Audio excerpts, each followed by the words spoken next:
High বন্ধুরা, আজকে নতুন একটা রান্না নিয়ে চলে এসেছি, চিংড়ি মাছের মালাইকারি। তো দেখতে থাকো তোমরা। ঠিক আছে, আস্তে আস্তে তোমাদেরকে রান্নাটা দেখাবো আমি কীভাবে করছি। তো এক এক করে দেখতে পাচ্ছ, আমরা এখন চিংড়ি মাছটা ভেজে নেব। আমরা আগে থেকে অলরেডি হলুদ আর লবণ দিয়ে একটু মাখিয়ে রেখেছিলাম।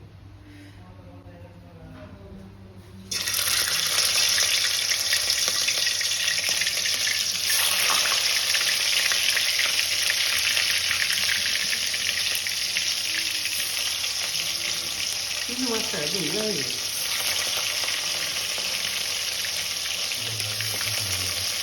ঠিকভাবে তো হ্যাঁ সব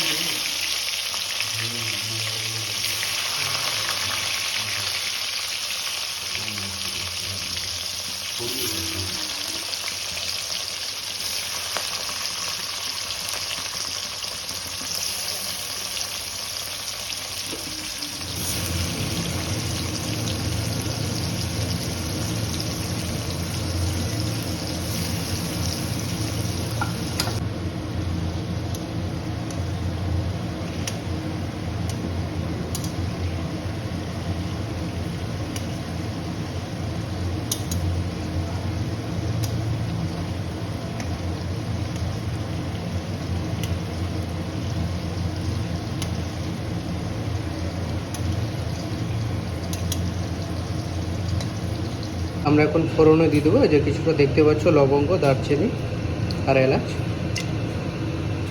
দিয়ে দেবো। পেঁয়াজ বাটা, যেটা আমরা আগে থেকে অলরেডি মিক্সড করে রেখেছিলাম।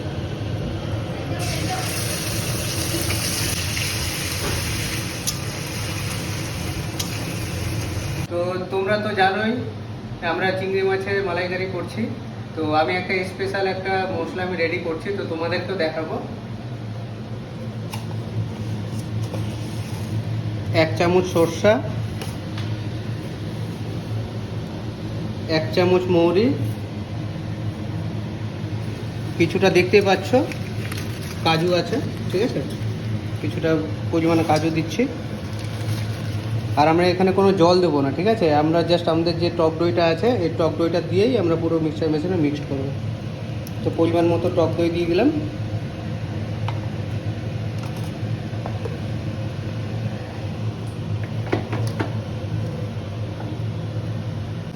তো তোমরা দেখতেই পাচ্ছ, আমরা আগে থেকে আদা, রসুন আর কাঁচা লঙ্কার আমরা পেস্ট করে রেখেছিলাম।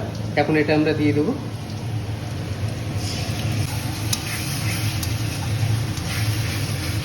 তো তোমরা দেখতে পাচ্ছ মশলাটা আমাদের শুকিয়ে গেছে। এবার আমাদের যে স্পেশাল মশলাটা যেটা আমরা রেডি করেছিলাম সেটা এখন দেবো।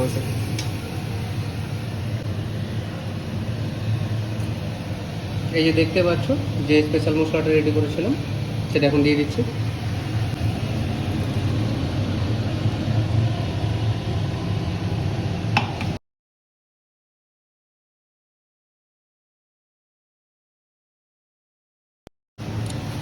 আমরা 1 চামচ চিনি দিয়ে দেবো।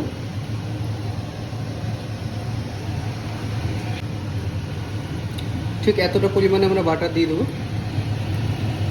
দিয়ে এটাকে আমরা বেশ কিছুক্ষণ একটু নাড়াচাড়া করে নেব, 5-7 মিনিটের মতো। পরিমাণ মতো লবণ দিয়ে দিলাম।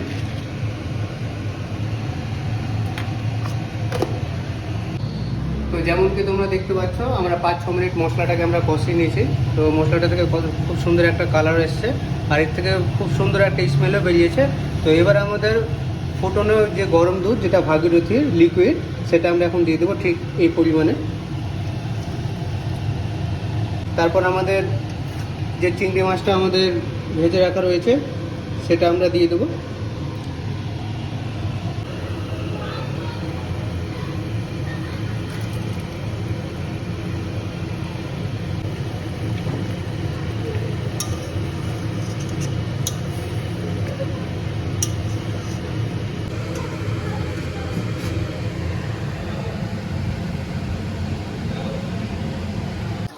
ফাইনালি আমাদের রান্না কমপ্লিট।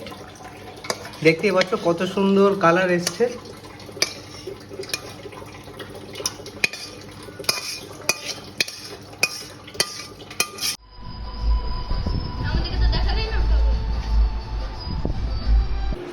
কেমন হয়েছে? না বলছেন রোহিত, দারুণ, খুব রাজীব? সুন্দর এটা, খুব সুন্দর। অসাম। দেখতে পাচ্ছ তোমরা, দারুণ দারুণ।